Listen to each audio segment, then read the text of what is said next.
Hi, everyone, and welcome to another great episode with Aging in Action. This week, we have with us our guest, Miss Nicole Blais, one of our greatest individuals in our community. Nicole is with the proprietor of Goshenite Senior Services. Nicole is also publisher with 50 Plus Lifestyle Magazine. Nicole sits on multiple organizations and boards. I think, Nicole, I can't continue on. I'm just going to, just lay it out there. Welcome to the show. How are you? Wonderful Thank lady. you. Thank you Yeah. very much for having me. I'm delighted to be here with my other female entrepreneurs in the community. It's great to be here. So, Nicole, just give us a little bit of background, a little bit of who you are. I mean, obviously, the three of us know very well who you are. What is it that Goshenite does, the magazine? A little bit of background, I guess, your entrepreneur world and how you came to be who you are today. Sure. So my background is actually not-for-profit entrepreneurship and obviously healthcare. So having dabbled in all of those things in my entire career, as I owned my first business when I was 19 years old, and then from there just kept escalating and worked in the nonprofit world, and was the director of Easter Seals for over 10 years and responsible for a number of programs that are still supporting those not-for-profits today to help those individuals. So I'm happy, and I worked as the director of care for the Breezes Retirement Residence, which is now Amberwood Suites, in the community for a number of years, and then decided to launch my own agency back in 2015, which was Goshenite Seniors Services for our community here.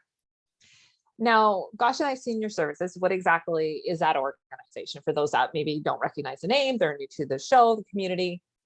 So, as I said, launched in 2015, and what we do is we consider ourselves a hybrid model of senior services within the community, anywhere from transportation to personal care to care companions, residential cleaning, PSWs, advanced foot care. So, our clients will often begin with us as a transportation client, and then a trust is built, and then relationships begin to develop. And as they age, in their homes or in retirement setting or long-term care facilities, then they start to use more and more of our services, one-to-one services. So it's, as I said, like a hybrid model.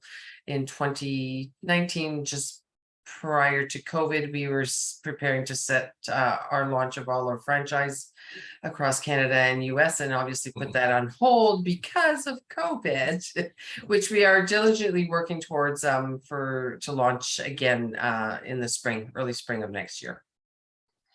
With our catchment area being so large in the north, I mean, there's an aging demographic, definitely, and onboarding. I'm sure there's no shortage of clients anywhere for any organization. We have wonderful services here, Home Instead included with Lisette's group, and multiple services. What have you seen in the last year or so in your looking through your lens? Are you seeing a greater demand coming from at home, or transitioning, selling, like Gwen, we were just talking about prior to the show about individuals, selling their homes and moving to maybe in with an apartment, a friend, Right. whatever that looks like, long-term care.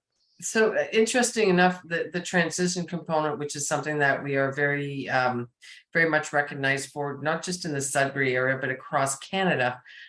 We have transitioned people here in Sudbury from here to Fredericton, Edmonton, as far as New Brunswick, Sault Ste. Marie, Timmins, like what I call like right here immediately. But the transitions that occur across Canada, we have a great support system in place for our clients. And the best way to explain it is we're not a moving company.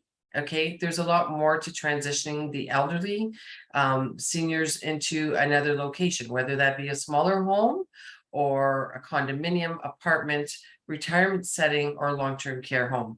So transitioning, downsizing, all of that is one component. There's the whole psychological component to seniors who have lived in places for a number of years, 30, 40, maybe even 60 years, or operated a farm for 60 years and have all this farm equipment, and what do we do with that? So That service, in 2020 during COVID, we did actually 25 transitions, which amazed me because those are one of the services that the government deemed basically an essential service to keep the wheel turning, right? So that year, obviously we had done the most transitions since, our inception in 2015. I am getting calls on a weekly basis for transitions to go in and quote transition services weekly. Today, that's where that component lies. And again, clients, and if it's not the senior themselves, the children, adult children of the seniors are very happy to hear that, it's not just another moving company coming in and trying to get them out of their house and stuff. There's other components to that entire transition package. And even if you're moving someone, say, from a home to a long-term care facility and them adjusting in that long-term care facility, like, do you just pop them there? Yeah. No, we don't.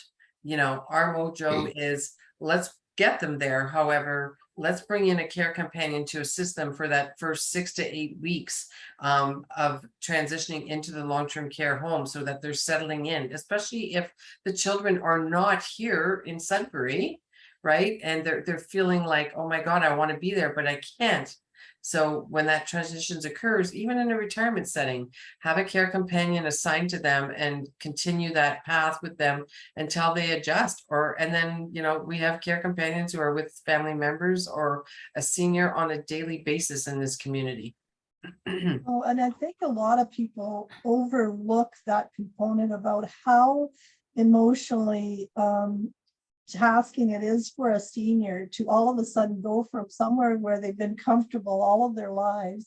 They're downsizing, which that means giving up precious items and memories, and it takes a skill set to work with someone, and how do I let go of this? I can't take it all from a 4-bedroom house to a 1-bedroom apartment, and let alone to a retirement home. So there's a whole skill set there, and I feel like sometimes the seniors get railroaded by some of the family, right? And sort of said, okay, this is what you're going to do. Like one day you're able to make decisions on your own, and then the next day, all of a sudden, you can't.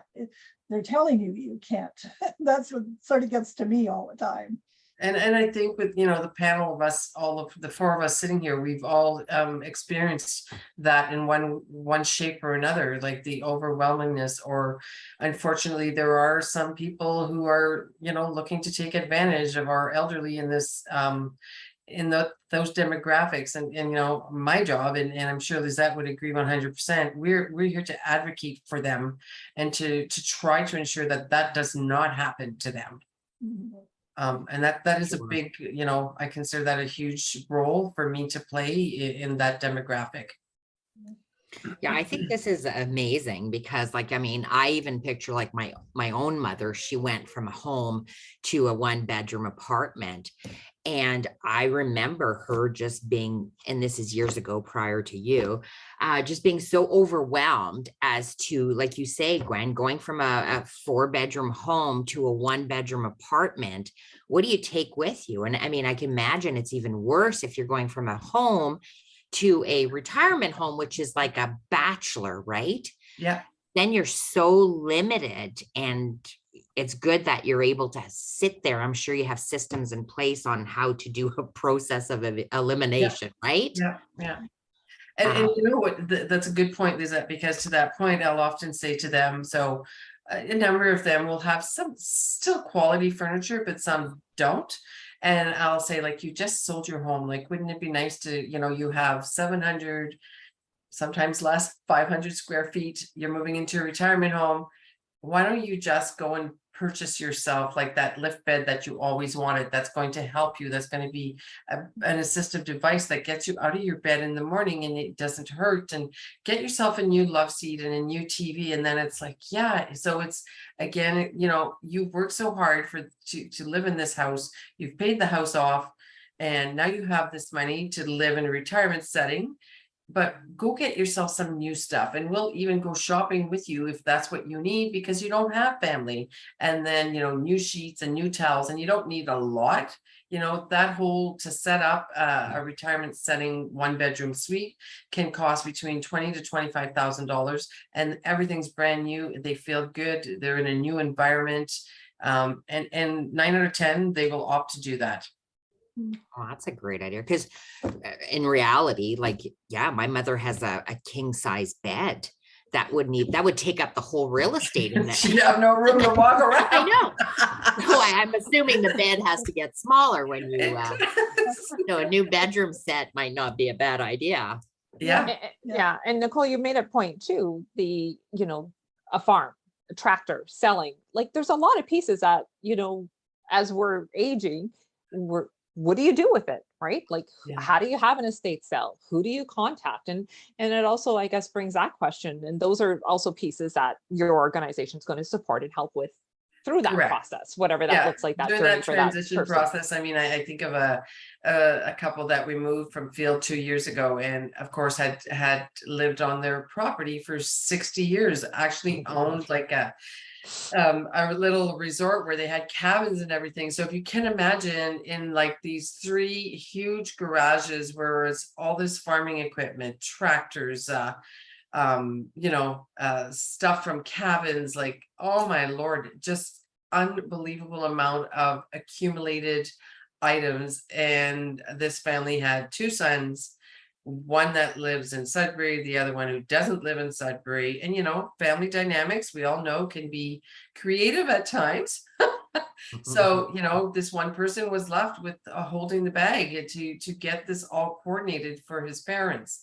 So yes, we often do the content / estate sales. And, one of the things we often explain to our clients is majority of the stuff that goes on within the greater city of Sudbury is not an estate sale. They are basically content sales.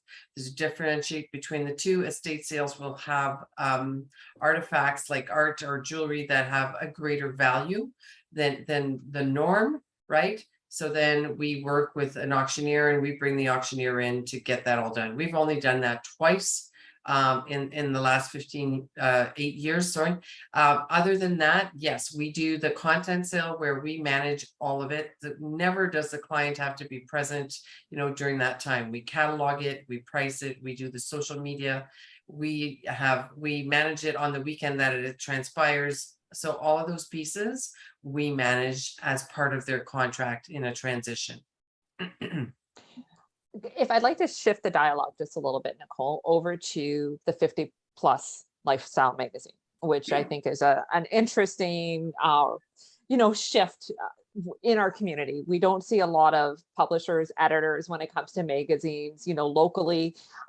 I love when I get it, I kind of read through it. It gives me a little bit of insight of what's happening in my community. What was your thought process with that, and how did that evolve for you?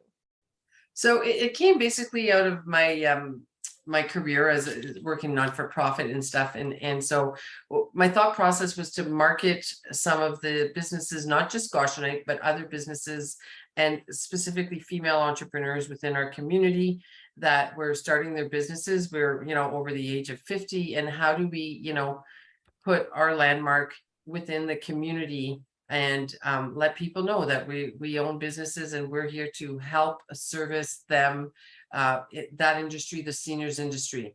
And yes, we are the only publication left in northeastern Ontario that is like a paper product.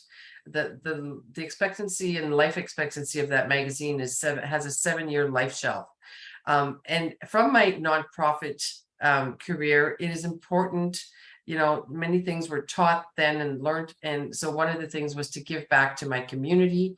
And the way I could do that was to build this magazine, create it, have educational information about services and programs that are offered for the 50 plus demographics, not just seniors, but also to plan looking forward ahead. Like, don't wait till you're in a crisis before you act and go look at retirement homes. Is it something you're going to be able to afford? And if not, what is your plan? So that is one of the reasons I created the 50 plus lifestyle magazine, and it can be picked up anywhere in the city, and it's free. and to involve community partners that also have the same mindset that I have, right? You don't always have to collect dollars and cents to operate your business. You must give back to your community in order to support them individually. So that was the initial, and still is the mindset of the 50 Plus Lifestyle magazine. I think it's a wonderful magazine, to be honest, and it's beautifully published. And if anybody listening or watching has never seen it, definitely go to one of the locations. It's a gorgeous product. It's also online, Joy. They can go to our website and Oh, that's true. you can view the magazines online. All of our previous issues are all there. So we are just about to celebrate our 6th year, I believe, and it's published like 4 times a year. We have a wide variety. Lisette has, Santa to Senior program, within Greater Sudbury, which is always a great initiative. You recently had the expo, just I think a couple weekends ago. Can you just give a little bit of what was your thoughts on it, your takeaways from it? I have my own view. I'm sure many of us do, but we haven't had anything like that in a while in the city. Yes. What were your overall thoughts on the expo? So we are extremely pleased. When I say we, I mean, the volunteers that helped and our team at Goshenite. So after a 2-year hiatus, because of COVID, it was like, so I continuously throughout those 2 years was getting emails from past exhibitors saying, is it going to happen again? Are you going to do it online? All of those questions. So I always knew that it was going to be held again in the community. Prior to COVID, we had already decided that we were changing the locations to College Barreal. I was more accessible, and then I wanted to grow it to having education components as well. It was difficult to do that at Cambrian. It was a lot easier to do that at College Barreal. So hence the reason why we went there. And it was a huge success. We had over 800 people attend the Seniors Expo this year. And Gwen was an exhibitor there, and I'm sure she can add to what I'm saying, but we did not stop from the time those doors open at 7:30 in the morning for setup to the opening ceremonies till closing at 5 p.m. It was, I wasn't sure either, given how things have been going with some events, right? Because people are somewhat reluctant for some big events, but I never stopped. I never stopped talking to people. It was, yes, as a realtor, but I also was able to talk about our show. And it was a place to bring awareness to different things, right? And we're all, of course, concerned about what's going on for seniors and what's available for seniors. And it was a great place for people to go to different booths and find out about different services, different businesses. And I thought it was fabulous. And I didn't even realize how many. I had heard 700 at one time. So I'm not surprised that there was 800 because it was nonstop. Yeah, and we had thanks, Gwen, we had exhibitors having to go back to their offices to get more brochures and pamphlets and I ran stuff. out. So I did. I think people are probably itching to go out and I mean, I think going to an event like this is such a Northern Ontario thing, right? Like you gave I think you gave the community a little bit of their life back, probably. Yeah. I mean, you were. I found the atmosphere was very upbeat. People seemed to be enjoying themselves and talking to them. It was a great event. And they all had their bags and it was all full of all different kinds of things. And it was a really good place to hear about. And again, it's a community-based event. We don't want to leave anybody out. It was totally free for people who wanted to attend, from the parking to our tea room, which we serve coffee, tea, and treats all day long. So it's a win-win for all the exhibitors who were there, and Goshenite as well, and the community, and our sponsors who participated. I've got some exceptional good feedback from our exhibitors who've already reserved their booths for next year. So yes, we're going to continue and stuff. So I'm quite pleased. I think we have to be part of the fashion show. Like it was was interesting to fabulous. see. It was you know, and I did try to leave 3 times. I made 3 attempts to leave and come home to assist my husband in some And don't rentals. And forget, Joy, the line dancing. the line dancing, yeah, There was like, I see us aging in action participants next year and some fundamentals of it, some skills coming in. But no, it just, and then I'd go to leave and there would be somebody in the parking lot. I'd be like, hey, and you hadn't seen them for so long. And Yeah. first of all, you didn't recognize anybody. Yeah, because now they have no masks on. Long hair, and then you come back in and you socialize and you go back to go out. Yeah. No, it was a beautifully run event, and I'm looking forward to Santa Senior because I'm sure we're gonna have some I think everybody's got a different takeaway now, right? We've all had some life learned experiences in the last few years, and we're all excited now for all these little events coming into the city. And well, and I think we've all missed social activities. I don't care what anybody says. I think that's the hardest thing that I've gone through is I miss everything. I can't even. You can only get so much warmth from Zoom, right? We need to actually be amongst each other. Like even going and having a coffee with somebody. I haven't done that since prior to COVID. Yeah. And it's funny, I went to a meeting earlier this week, and the girls were saying that were in the meeting was like, oh my God. So it was like, oh, this is all new again. We got to prepare to leave to go to the meeting, and I got to get to the meeting, and what do I wear to the meeting? And it's just like, you can't wear pajama bottoms anymore. It was quite funny. It's true. As we're coming into the last couple of minutes, is there any words of wisdom, anything you want to share, anything that you recognize within the community about either Goshenite, the magazine? Sure. I just want to share. So last year, we also did, which was our first year, Christmas stocking for seniors. Okay, so we launched it in the first part of December, and basically what it is anyone who wanted to donate a Christmas stocking filled with personal items for orphan seniors in the community and in long-term care or retirement settings, that we were doing that. And so we were able to collect in like 2.5 weeks, basically 400 stockings, which blew my mind, how generous the community is. And in that short period of time. So we are doing it again this year. We're going to have several locations, which will be announced over the radio 105.3 after November 11th. So the following week, but we are doing that campaign again, and hope we had some schools participate as well last year, doing cards and stuff for the seniors. So just wanted to throw that out there. And if anybody would like to participate or would like more information, please don't hesitate to contact our office. Thanks, Nicole. We'll definitely share that information. I think come December, for anyone who's looking to volunteer or participate, there is no shortage in our northern region to assist in senior programming for Santa. I think we all have some place in our heart to be able to, I think my December calendar between Lisette alone, and you probably will be very full. I should have the city. Well, and Northerners are very generous people, aren't they? We are. We are. And we live in the best place. And there's no shortage of a need in our community, unfortunately. There's many in isolation and alone, especially our seniors and loved ones. Thank you so much, Nicole, for joining us today. We definitely will share everything we can, even in regards to the expo. If, next year, if anyone's looking, it's a wonderful opportunity to learn about what some of the services in our community. Thank you for joining us today on Aging in Action. We look forward to spending some time with you next week. Until next time, thank you, everyone. Take care. Thank you so much, everyone.